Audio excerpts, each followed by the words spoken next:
development, trendy gangs. It was gangs of people that play, do basket weaving and coloring books. If they see a pocket constitution on the campus, they come and cry. And the faculty, there's video of this, take them in and then they cry. Sometimes they even pee-pee on themselves. They wear diapers. I'm not kidding. That's the new thing. And watch. The left prepares for war with new self-defense training club. I thought you could just teach us all to be passive and everything that would fix everything. That was the big social engineering science we witnessed, where most of the scientists and the astrophysicists and climatologists say it's the sun driving it, and we have these 10,000-year cycles and 100-year cycles and 11-year cycles, and they can predict it with total precision.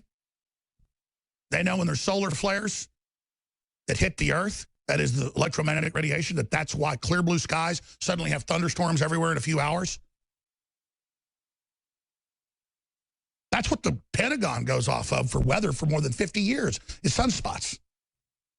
But they have all these compartmentalized groups that go, no, meteorologist groups, we just say it's all what's on Earth and, what's happening here. And then the UN has a vote 6 years ago to say, we vote and say the sun is not the driver of climate, it's humans. If we didn't have the sun, we'd be absolute zero. There'd be no life. But they go, oh, that's a conspiracy theory. Oh, mainstream media is saying, in Venezuela, no one believes that the helicopter attack was real because no one's been arrested, and for 2 hours, no one tried to stop the helicopter shooting and bombing the building. It looks like a false flag. Think so? Shooting, bombing it with hand grenades for 2 hours? No one even fights back? Gee, think it might be a staged event to make the police state look okay? I'm not saying it is. I'm saying that's normal to ask that of a discredited government that's been caught lying more times than Pinocchio ever thought about. More times than Bill Clinton ever thought about. And then the story doesn't add up. Gee, could it be a false flag? I got up early this morning at like 5 a.m. Went back to sleep for about an hour. But I got up about 5 a.m. I don't know why that little factoid matters. And I said, that's a false flag. And then soon enough, I got up later. It's all over the news. False flag. False flag. Fake, stage, no one believes it's real. Conspiracies abound after bizarre Venezuela helicopter incident. That's from Bloomberg. But see, only Bloomberg can question. It's the anointed one. Oh, you can question and say Trump's a liar. You can question this and that and say things aren't real and give out alternative ideas, but no one else can. Only the anointed media, only people at The Nation, propped up by foundation money, can't even pay their own way. Only Eric Alterman with all of his titles. Only he can tell you what's real. Roger Stone is joining us from Eastern Europe. He's been over in Hungary and Romania, where they have national parties taking control through the elections against the Soros movement, the IMF, the World Bank, the attempts to open their borders to Islamicists. This is huge news, but another big reason he's on with us is because he's been totally vindicated. Scaramucci, the financier, good friends with Stone, a great patriot in the White House, targeted from the beginning as a Russian agent, has filed a $100 million lawsuit. Now that we have total proof that CNN willfully and knowingly tried to frame him and destroy his name and get him thrown in prison, oh, that jury's not going to like to hear that. They wanted to put him in jail and destroy his self-made fortune, saying he's a Russian agent, knowing it was a lie. These are hardcore patriots in the Trump administration, the ones they're trying to kick out. General Flynn, Scaramucci. Trump rips Amazon's Washington Post as fake news. Trump brands New York Times liars again for writing false story claiming he doesn't understand the Senate's health bill. He's striking back. CNN faces a $100 million lawsuit over botched Russian story. CNN war with Trump gets personal. New low, CNN uses Sesame Street Elmo to attack Trump's travel ban. They don't know what to do. And then Acosta, the famous liar of CNN, who's always caught doing fake stories but gets rewarded, throws a temper tantrum. That's coming up and says, this isn't America. You're going to conservative media half the time. Oh, my gosh, you don't get the big spotlight only for your little self anymore? But radio and TV networks with more viewers do? That upsets you? You poor little baby. Poor little cuppy cake. The media will do anything to bash Trump, and now they're hurting. That's right. The PP dossier, written up by the Democrats, admittedly to be a fraud. All of it complete lies, just like the stuff about me. Total, whole cloth lies. Did you know my children are with me 80+% of the time? Oh, you wouldn't know that reading the newspaper, would you? Because they're liars. It's literal, whole cloth, fantabulous BS. And it's all coming home to roost. Now, I saw this politically 3 weeks ago. I said it on air. I called Stone, and I said, you want to have that celebration? Come to Austin. I didn't want to have a celebration the night of the election. I said, this is the real war starting. They're coming for us. But I can tell you, at my gut level, but also intellectually, Trump has massively turned the corner. Trump is delivering on so many fronts, it's unbelievable. Forget, the taxes are important, but it might take him a year to get that. Healthcare, they're trying to act like that's a defeat, that hasn't got done. Killing TPP, killing the carbon tax, 40+% down on the illegals coming across the border, devolving power back to the states, massive regulation cuts, $3 trillion in the stock market, hundreds and hundreds of billions of new jobs, thousands of companies coming back, the world respecting us again, the highly respected Indian prime minister who's turned India around, hugging Trump on stage. Never does that because they're under Islamic attack. 140 million Hindus have been killed by Muslims in the last 1,000+ years. So this is an epic time. India is the only place in the whole area that held out for the Muslims, folks. 140 million have been killed. They try this brown skin thing. Oh, we don't like Muslims because a lot of them are brown skin. Give me a break, folks. The Indians know. And so this is an incredible time to be alive. Joining us from Europe, I know he's been in Hungary, Romania, you name it, speaking to the presidents and leaders there about the united front against the globalist. Roger Stone, thank you for joining us. Alex, great to be here. I got to tell you, as I have moved across Budapest and today Bucharest, the number of people who have given me the thumbs up and yelled, InfoWars, InfoWars, Alex Jones, is stunning. You, my friend, are a very popular man here, and you have a very, very strong following. I know, and so do you, but that's what I'm saying. We're not bragging. I literally can't walk down the street now anywhere. I can go to South America. I can go to Europe. I can go to Canada. We're being mobbed. And again, it's minorities, it's old people, it's young people, which shows us the polls are fake. Plus, we scientifically know they sample 9 to 15 points more Democrat. So Trump's really at what, 60, 65, not 50 in Gallup? I think that's about right. I totally agree with your analysis that the president has turned the corner on the mainstream media assault on him and the two-party duopoly attempts to destabilize and delegitimize his presidency. To me, the seminal moment was when he said on Twitter, I don't know if there are tapes of James Comey. Certainly possible that the deep state was taping. They've been taping all over the place. They have been recording people and spying. He's finally, I think, turned the table and recognizes that the FISA court ruling some weeks ago that we learned about that chided the Obama administration for the widespread unconstitutional surveillance of American citizens is the key issue to take down the globalists, is the key issue to provide for the prosecution of Susan Rice, Valerie Jarrett, and yes, Barack Obama. And by the way, let me just interrupt, get back to you. They have quadrupled down, though. No coverage of CNN and all the firings and all the people resigning. 3 fake Russia stories in 1 week, all of it imploding. Their own top producer on tape admitting it's all made up to push for war with Russia, pushing us towards World War III for ratings. I mean, total criminality here.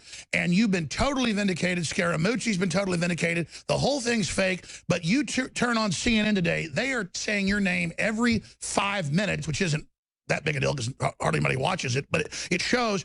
And they're still saying, well, maybe Stone isn't a criminal after all, but he did meet with Guccifer. All this made-up crap. As a journalist, of course you contacted Guccifer in a public forum. Who didn't? We tried to contact him as well. I mean, we've been beating down Assange's door. I mean, everybody else can have Assange on, but we can't? Again, it's crazy. So their whole witch hunt is imploding.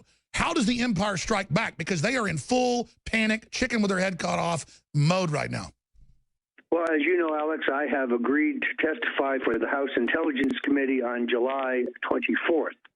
I was tickled to watch a roundtable on CNN in which one congressman, a congressman, by the way, that I have documentation, has been paying his personal living expenses through his congressional campaign, a felony for which I predict he will go to prison, predicted that I would be going to jail in the Russian scandal. This is laughable.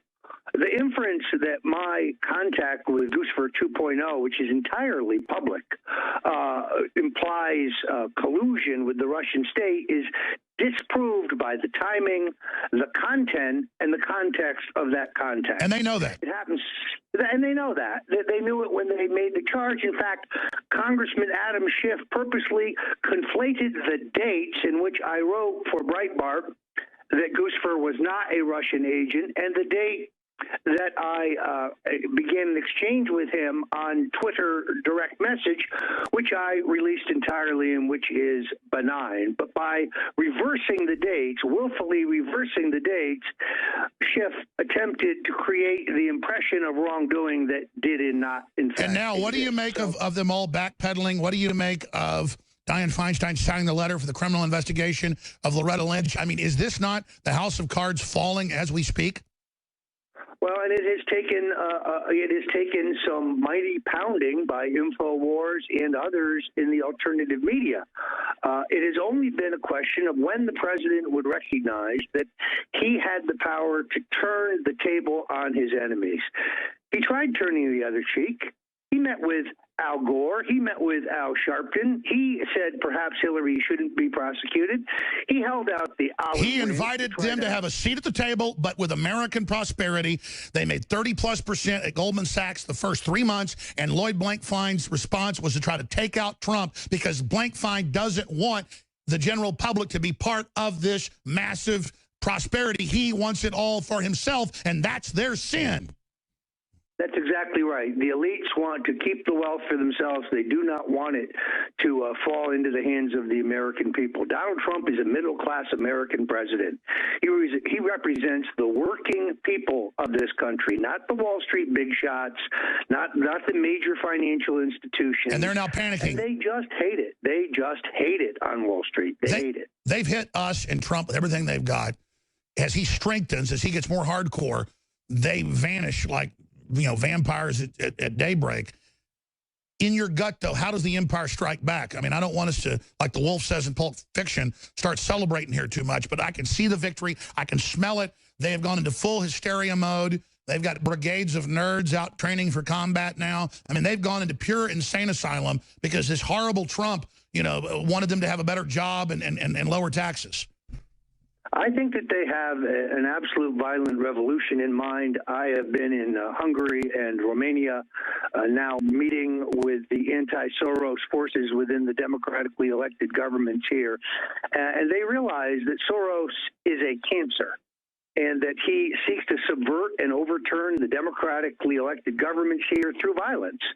He has spent a fortune planting his people within the government, not only the governments of Hungary and Romania, but let me be very clear, Alex. The U.S. embassies in Budapest and in Bucharest are both completely staffed by George Soros loyalists, people who are doing Soros's bidding. And they've all got to be removed because they're infiltrators in our country, they're infiltrators in Europe, and they openly are behind the Arab Spring and the Islamic invasion. They have double-crossed us with the radical Muslims. This is high treason. And Hungary and others recognize it, and I salute them. Go ahead. What's interesting here, of course, is that neither Hungary nor Romania has a substantial Muslim population. This is a real problem. Because they got overrun about 100 times in the last 1,400 years and barely fought for their lives. Exactly right. So what has happened here is he is struggling to subvert these democracies. He is definitely in league with the intelligence services here.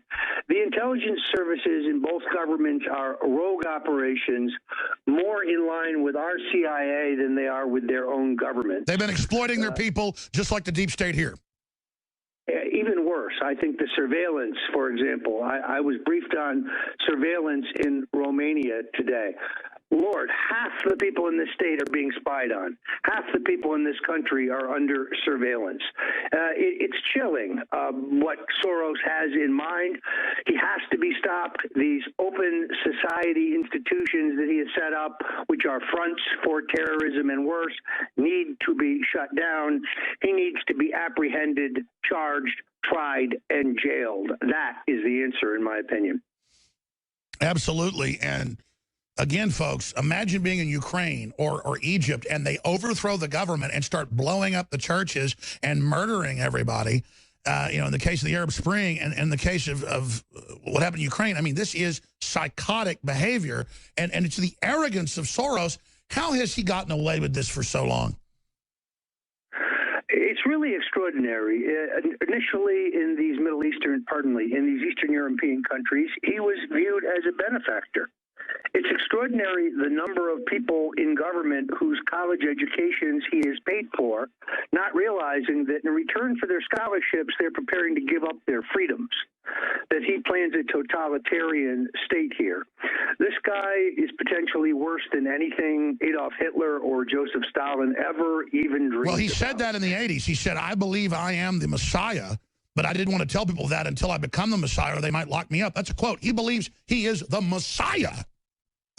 This guy is a common criminal who, as you know, beat his girlfriend in New York City very badly, but faced no charges as a common citizen would.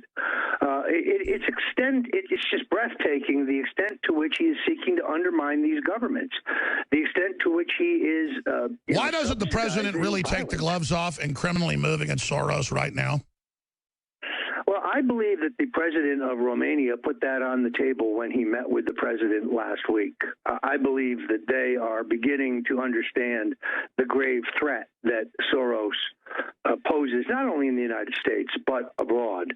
And why the president has not yet directed Jeff Sessions to move aggressively against George Soros is a mystery to me. And by the way, this isn't a U.S. citizen issue. He's a multinational global crime kingpin. They should use the army on him and his cohorts. I'm serious.